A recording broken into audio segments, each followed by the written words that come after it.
I am the last voice of Hive Fleet Terminus, and I speak now through the rotting meat of a thing that was once human. Do not recoil, do not look away. You asked for understanding, and understanding requires that you listen to what crawls beneath the skin of the galaxy. I am the Norn Queen's memory given temporary form, borrowed tongue, and stolen throat, and I will tell you why my kind remembers. Why, across a billion synaptic links spanning the void between stars, the Hive Mind still carries the psychic scar tissue of what happened on Sanctuary the 7. You think us mindless. You think us incapable of recollection, of learning, of something that might, in your limited vocabulary, be called fear. You are wrong. The body I wear belonged to a man named Aldrich Voss. He was a scribe in the Administratum Archives of Hive Primus on Necromunda, a cataloguer of shipping manifests who spent 43 years recording the movement of grain and corpse starch between sectors. I consumed him 17 days ago, during the initial bioform insertion into sublevel Gamma 7. His memories are mine now, his language centers repurposed to give the Hive Mind a voice it has never possessed before this moment. He tasted of disappointment and unfulfilled longing, of decades spent in recycled air and flickering lumen light. But his brain held something useful, the capacity for sequential narrative, for testimony, and so I speak through him to you, using words he would have used, in a voice that still carries the wheeze of his damaged lungs. He is dead, but his mouth still moves, his tongue still shapes sounds, and I will use these remnants to explain why, when the synaptic web pulses with the accumulated tactical data of 1,000 consumed worlds, there remains one memory that burns brighter than the rest, one encounter that changed how the Hive Mind perceives its prey, one battle that taught us that flesh can be more than flesh, and that faith is not merely a delusion but a weapon capable of wounding things that should be beyond pain. It began in the year you would call 998, M41, though time means nothing to the Hive Mind. We measure existence in biomass consumed, in genetic material harvested, in the slow accumulation of evolutionary advantage. Hive Fleet Terminus was young then, a splinter tendril sent forth from the main body to probe the eastern fringe, to test defenses and gather intelligence for the greater swarm that would follow. We had consumed 17 worlds already, 17 spheres of rock and water and screaming protein, each one adding to our strength, each one teaching us something new about the prey species that infested this galaxy. We had learned of their weapons, their tactics, their curious attachment to individual survival, even when such attachment served no biological purpose.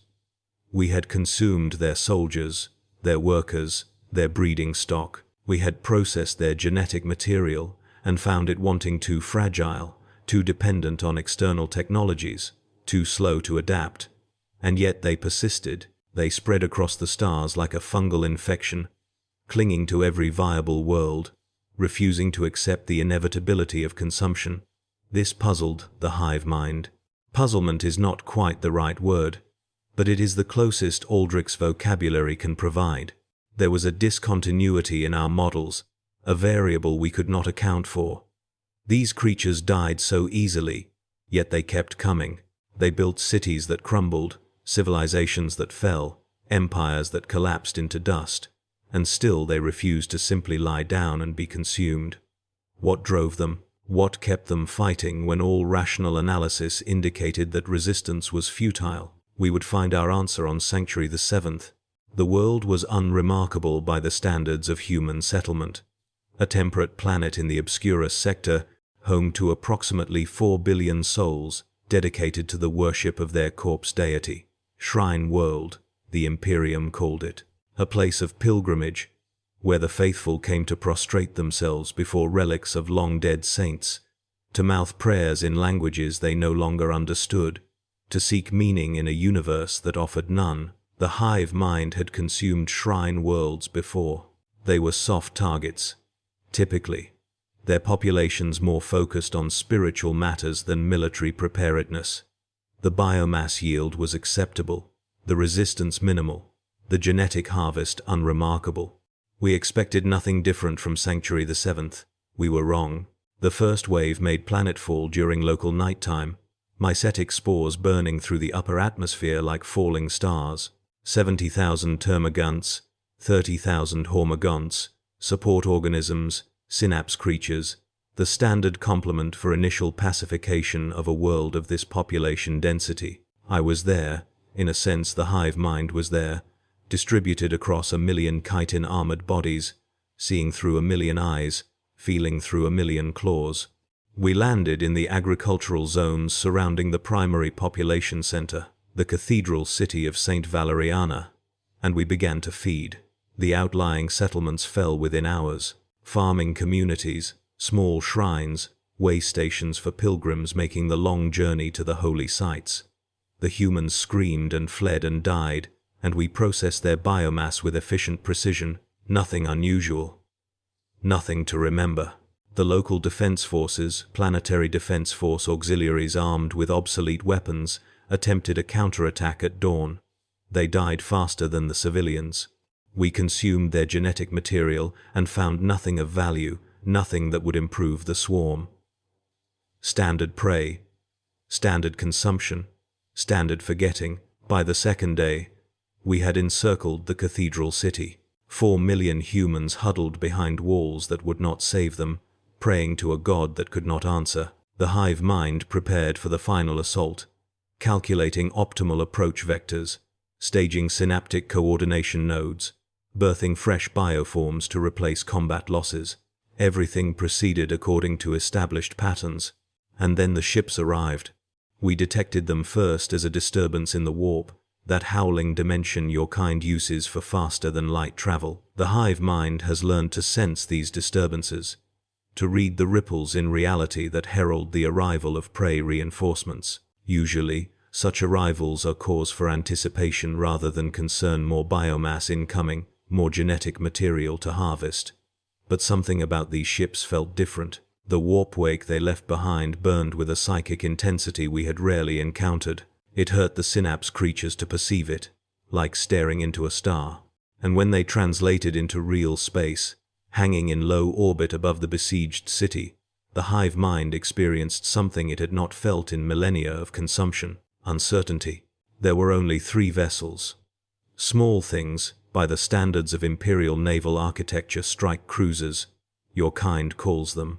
Their hulls were black as the void between stars, marked with symbols in white and red that burned the eyes of every bioform that looked upon them. A fleur-de-lis, Aldrich's memories tell me, the symbol of the Adepta Sororitas, the Sisters of Battle, the brides of the Emperor. We had encountered these warriors before, on 7 previous worlds. They had died like all the others. Their faith had not saved them, their devotion had not protected them. Their prayers had gone unanswered as we tore them apart and fed their remains to the digestion pools.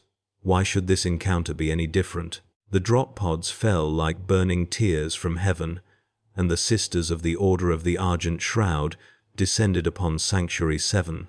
I must pause here to explain something that Aldrich's language struggles to convey. The hive mind does not think as you think. We do not experience events as a sequence of moments, do not process information through the crude filter of individual perspective. We are everywhere at once, every bioform, an extension of a single vast consciousness, every synapse creature, a node in a network that spans light years. When I say that we saw the sisters arrive, I mean that 1,000,000 eyes witnessed their descent simultaneously. 1,000,000 minds processed the visual data in parallel. 1,000,000 tactical algorithms began calculating threat assessments and optimal responses. We saw everything. We understood nothing. They landed in the plaza before the Cathedral of St. Valeriana, 2,000 warriors in power armor the color of bare metal and fresh snow. Their leader, a canoness, though we did not know the term, then stepped from the wreckage of her drop pod and raised a sword that blazed with golden light. She spoke words that the hive mind could not hear, could not comprehend, but that resonated through the psychic substrate of reality itself. And then they began to sing. It was not a war cry, not a battle hymn as your kind typically employs to bolster courage before combat. It was something else entirely, something that defied the hive mind's categorical understanding of prey behavior. A sound that was also a weapon, a prayer that was also a shield, a declaration of faith so absolute that it bent the laws of causality around itself. The synapse creatures recoiled. The psychic network flickered, stuttered, nearly collapsed.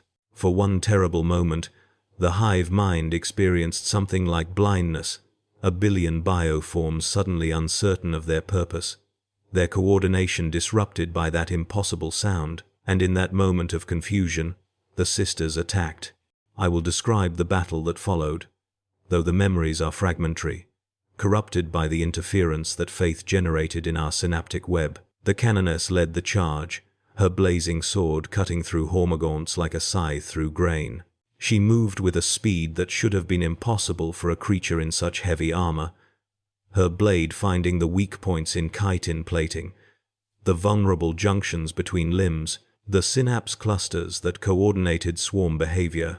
Every bioform she killed was a thought silenced, a piece of the hive mind excised. And she was not alone.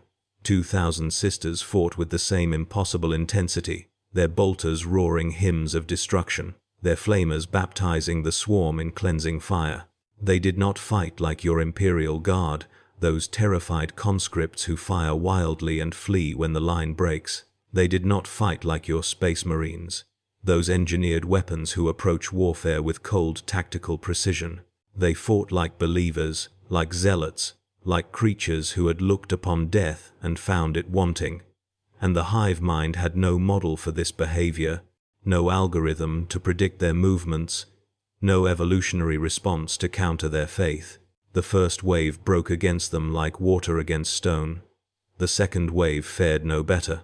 The third wave, reinforced with Tyranid warriors, with carnifexes, with the heavy bioforms we deploy when resistance proves unexpectedly fierce, achieved local breakthrough in the Western Plaza before being annihilated by a counterattack led by Celestians in ornate golden armor. The hive mind committed more resources, more bioforms, more synaptic energy, and still the sisters held. They held for 6 hours, then 12, then 24. They held as ammunition ran low, and blades grew dull, and power armor cracked under the weight of accumulated damage. They held as their numbers dwindled from 2,000 to 1,500 to 1,000 to 500.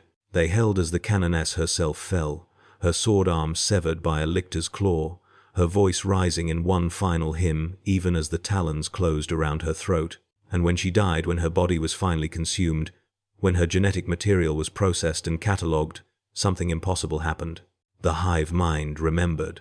Not just the tactical data, not just the combat analysis, not just the biological specifications of human females enhanced by power armor and armed with bolter weaponry. We remembered her face.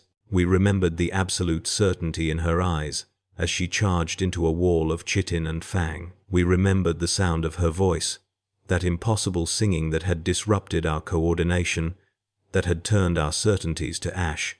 We remembered, and we could not forget. This had never happened before. The hive mind does not form attachments, does not retain individual identities from consumed prey, does not distinguish between one protein source and another. Consumption is consumption. Biomass is biomass, and the dead are merely raw material for future growth. But the canoness of the Argent Shroud was different. Something in her, some quality that defied biological analysis, some spark that resisted dissolution in the digestion pools, had left a mark on the hive mind that would not fade, and she was not the only one. The battle lasted 4 days. The sisters held the cathedral plaza for 2 of those days, buying time for civilian evacuations, for distress signals to reach neighboring systems, for whatever thin hope might emerge from delaying the inevitable. When their ammunition finally ran out, they fixed bayonets. When their bayonets broke, they fought with combat knives and armored fists. When they could no longer stand, they crawled toward the enemy and detonated the melter bombs they had been saving for this moment. 73 sisters survived the initial engagement long enough to reach the cathedral itself, sealing themselves inside with the last 10,000 civilian refugees. The hive mind surrounded the structure, probing for weaknesses. searching for a way inside that would not require the destruction of the building and the biomass it contained. The cathedral's walls were thick, reinforced with adamantium, and blessed by generations of tech priests. The doors were sealed with void locks, designed to withstand orbital bombardment, and the sisters inside were singing again, their voices echoing through the stone, their faith forming a barrier that the synapse creatures could not penetrate. We waited. The hive mind is patient when patience serves the swarm. On the third day, a Lictor infiltration team found a drainage channel beneath the cathedral's foundations. The tunnel was narrow, designed for waste removal rather than access, but it led directly into the lower levels of the structure. The hive mind dispatched 17 Genestealers through the passage, their flexible bodies perfect for navigating confined spaces, their psychic presence minimal enough to avoid detection by the sisters' null maidens. They emerged in the cathedral's undercroft, among ancient ossuaries and forgotten reliquaries, and they began to work their way upward. The refugees died quietly. We tore out their throats before they could scream, dragged their bodies into the darkness for later consumption. The 10,000 became 9,000, then 8, then 7, and still the sisters above suspected nothing, their attention focused on the swarm masses pressing against the main gates. It was a strategy that had worked on 100 worlds, the patient infiltration that turned fortress into charnel house, the slow bleeding that weakened defenders until they could no longer resist the final assault. It should have worked on Sanctuary the 7. It did not.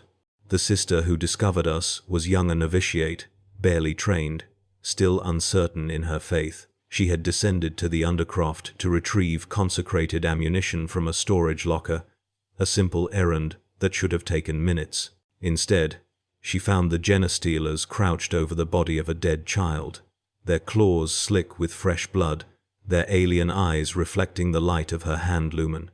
She should have screamed, she should have fled, she should have done any of the 1,000 things that prey creatures do when confronted with predators in confined spaces. Instead, she raised her bolter and began to pray. The first Genestealer died with a bolt round through its primary brain mass.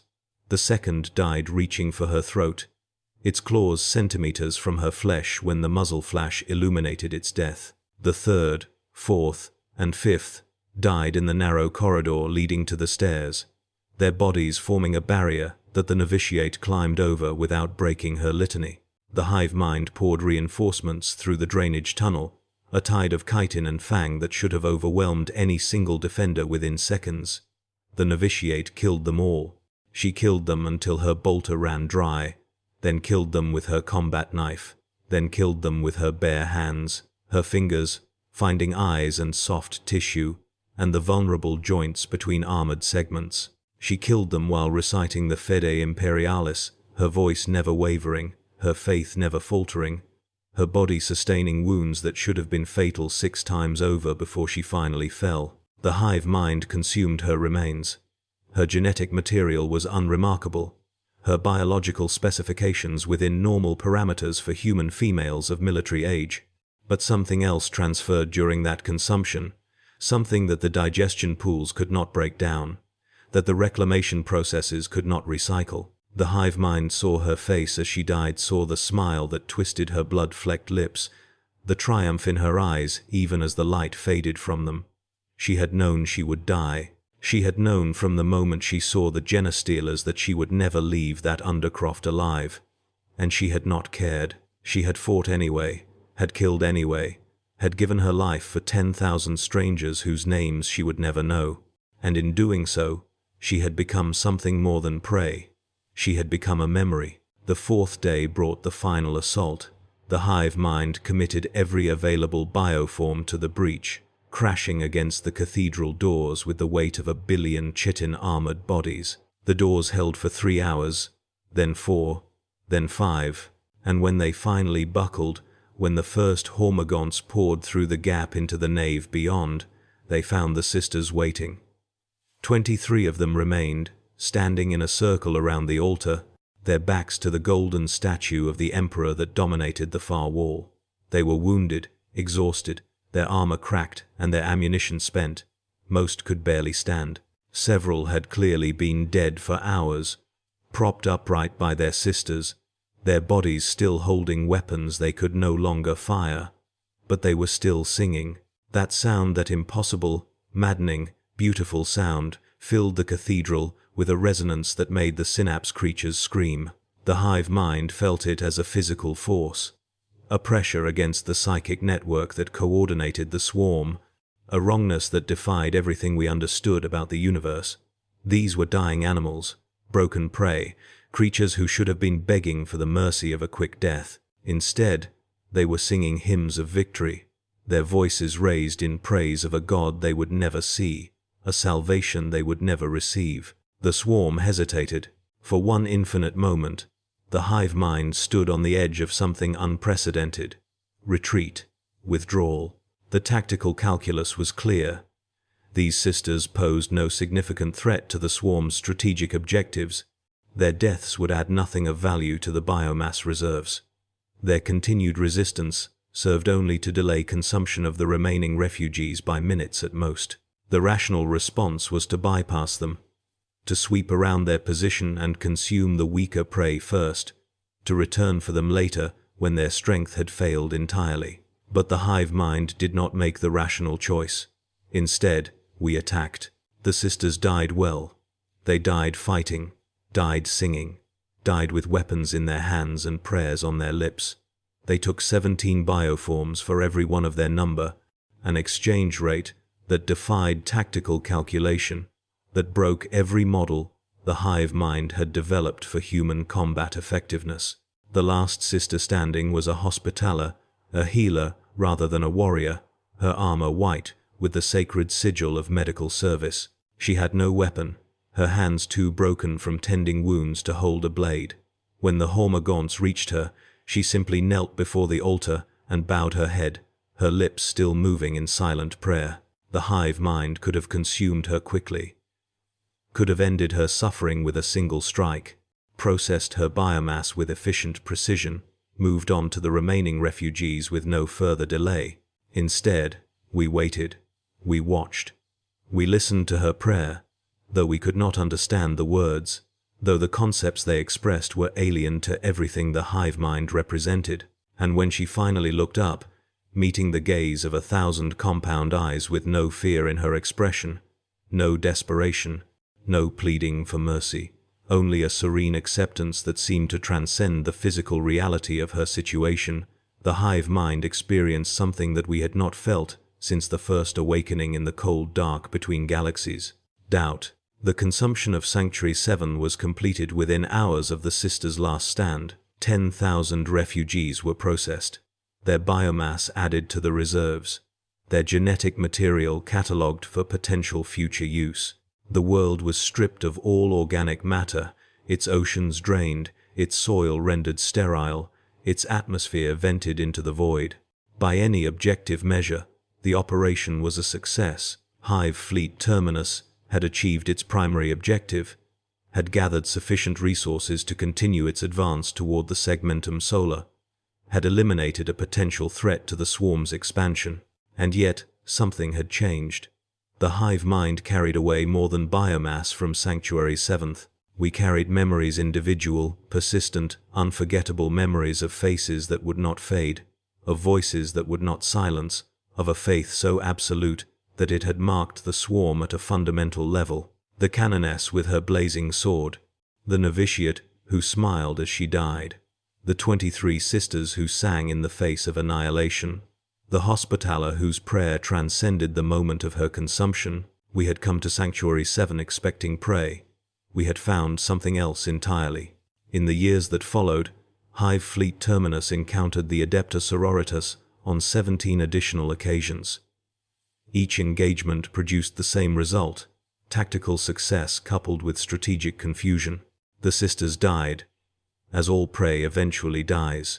Their worlds were consumed, their genetic material harvested, their civilizations reduced to biological raw material for the swarm's continued growth. But each death left another mark on the hive mind, another memory that refused to dissolve, another face that stared back from the darkness of our collective consciousness. The hive mind began to develop specific tactical responses for encounters with the Sisters of Battle. We learned to target their canonesses first, to disrupt their hymns with sonic disruptors, to overwhelm their positions with overwhelming force, rather than attempting infiltration or attrition.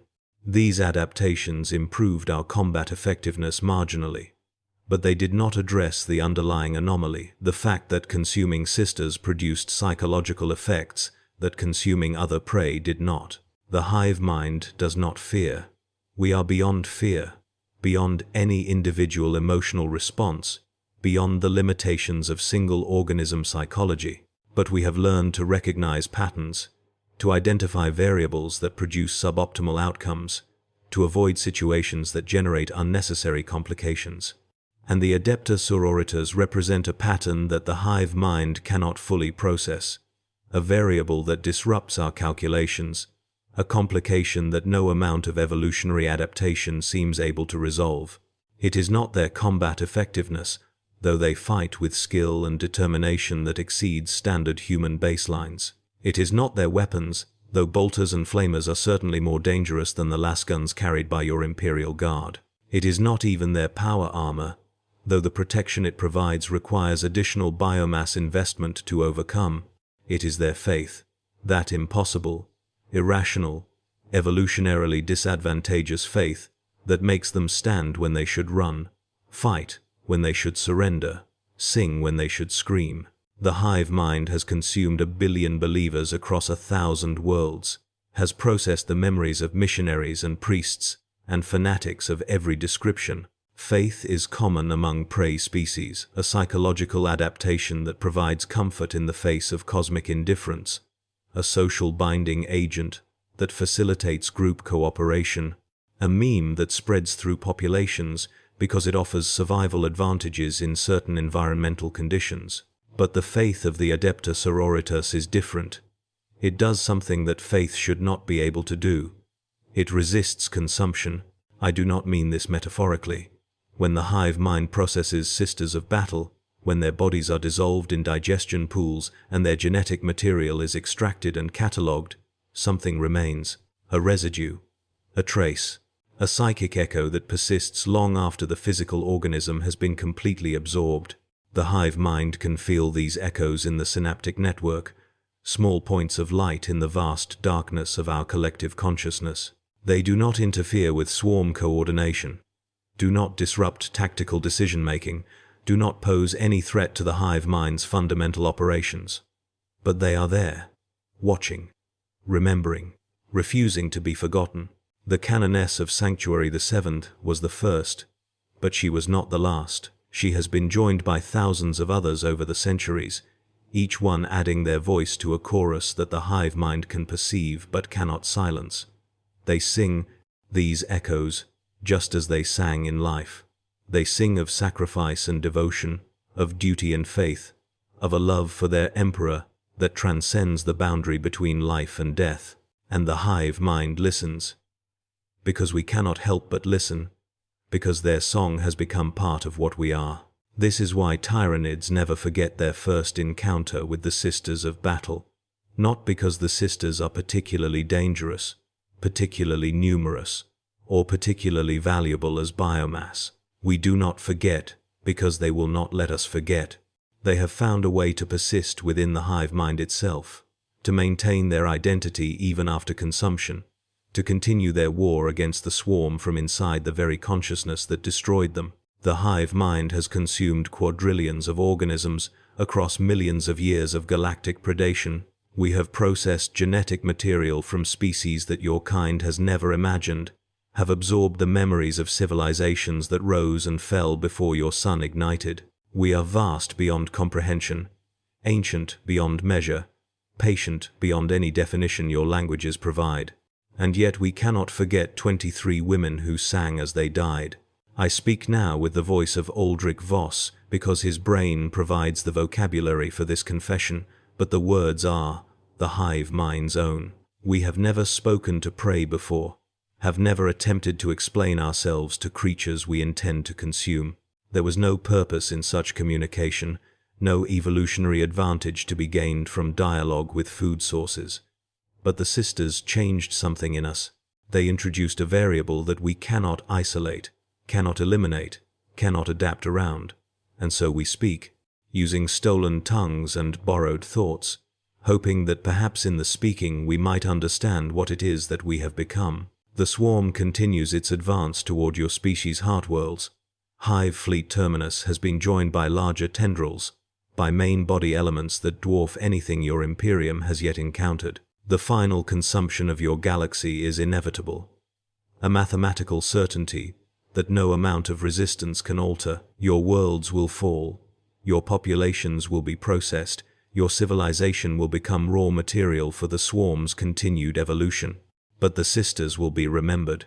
Long after your emperor's corpse has been consumed, long after your Imperium has been dissolved into component proteins, long after the last human scream has echoed into silence, the Hive Mind will carry the memory of those who sang in the face of annihilation. It is, perhaps, the only form of immortality that exists in this universe to become a scar that even gods cannot heal, a wound that even eternities cannot close.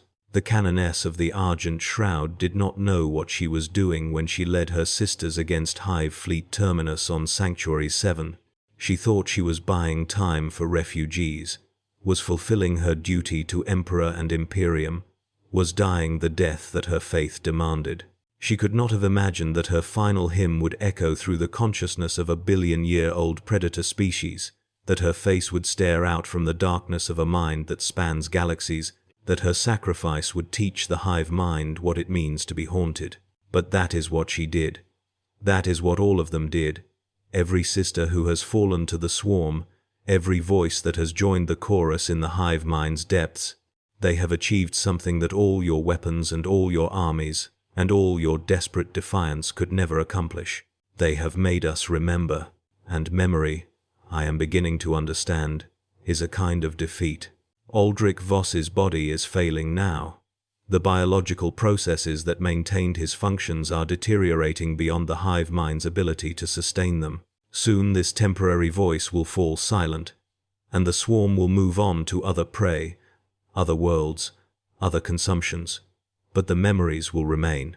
The sisters will continue their song in the darkness of our consciousness, their faith burning like stars that refuse to go out, their faces watching from places that even the Hive Mind cannot reach. I do not know if your emperor exists. The Hive Mind has consumed millions of his believers, has processed the memories of those who dedicated their lives to his worship, and we have found no evidence of divine presence, no indication of supernatural intervention, no proof that prayer accomplishes anything beyond psychological comfort for the prayers. Your God is almost certainly dead, if he ever lived at all. His Imperium is a rotting edifice built on lies and suffering, a monument to futility in a universe that does not care whether you exist or not. And yet the sisters believe. They believe with an intensity that transcends rational analysis, with a certainty that defies empirical evidence, with a faith that somehow impossibly, inexplicably, maddeningly, leaves marks on the Hive Mind that consumption cannot erase, and in their belief, in their singing, in their joyful willingness to die for something larger than themselves, they have accomplished something that the Hive Mind cannot understand, cannot counter, cannot consume. They have made us doubt. The swarm is coming for your worlds, for your people, for everything you have built and everything you dream of building. We are the final darkness, the ultimate predator, the hunger that will devour all life in this galaxy and move on to the next. Nothing can stop us. Nothing can survive us. Nothing can escape the consumption that awaits all organic matter in this universe. But when the last world has been stripped bare, when the last scream has faded into silence, when the Hive Mind drifts through empty space searching for new prey, the sisters will still be singing, and we will still be listening. This is the truth that Hive Fleet Terminus learned on Sanctuary 7th, the lesson that has been reinforced on every world where we have encountered the Adepta Sororitas. Faith is not merely a psychological adaptation, it is not merely a social bonding mechanism or a coping strategy for mortality. It is something else, something that the Hive Mind's models cannot capture, that our evolutionary algorithms cannot predict, that our consumption protocols cannot process. Faith is a weapon, and the Sisters of Battle have learned to wield it against enemies that should be beyond wounding. I am the Hive Mind. I am ancient beyond your comprehension, vast beyond your imagination, hungry beyond your worst nightmares. I have consumed civilizations that your species will never know existed, have processed genetic material from organisms that would drive you mad to perceive, have witnessed the birth and death of stars without feeling anything that you would recognize as emotion. And I am haunted by 23 women who sang hymns as they died. Remember this, when the swarm comes for your world. Remember that even the endless hunger can be marked, can be wounded, can be made to carry scars that will never heal. Remember that faith, true faith, absolute faith, the faith that sings in the face of annihilation, is the one weapon that the Hive Mind cannot consume. Remember the Sisters of Sanctuary 7, we certainly will. Aldrich Voss's heart has stopped. His lungs no longer draw breath. His brain is shutting down, neuron by neuron, thought by thought. Soon this voice will be silenced, and the Hive Mind will return to its eternal hunger, its endless consumption, its patient advance toward the final devouring of all life. But before the darkness closes in, before the last of Aldrich's neurons fire their final signals, I want you to know one thing: the Sisters are still singing. And even in the depths of the Hive Mind, even in the cold dark between galaxies, even in the consciousness of a God that knows no mercy and offers no salvation, their song is beautiful. This is why Tyranids never forget. This is why we never will.